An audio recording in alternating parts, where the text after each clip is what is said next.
In this video, we're going to show you how to install the timer in your dryer. So the first thing we're going to do is just slip our timer into place, into our console.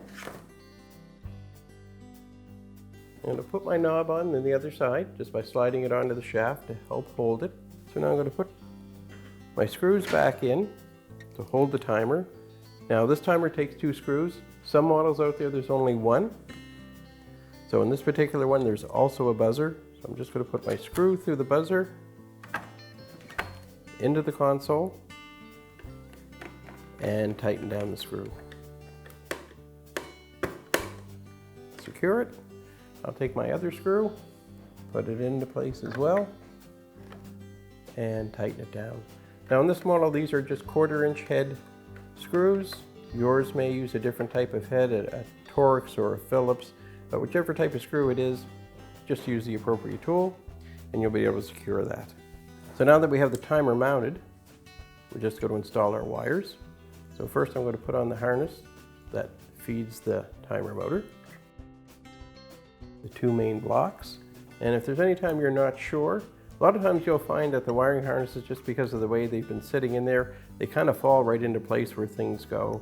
But if you're not sure, you can refer to your wiring diagram to tell you which colors go to which contacts. Or if you've at some point haven't taken it apart and you've got a picture of it, you just put them back into place after referring to that. So now we're just going to install our console into place. Just going to tip it back and lock in these fingers into these notches. We'll do that on both sides,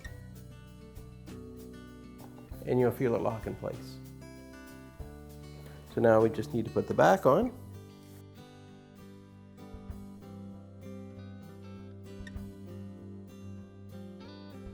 So with the back in place, we're just going to put our screws in. On this machine, these are 1/4 inch headed screws. Just need a 1/4 inch nut driver or socket. Yours may be held with a different type of screw head. So whichever type of screw is on yours, you'll just want to use the appropriate screwdriver for it.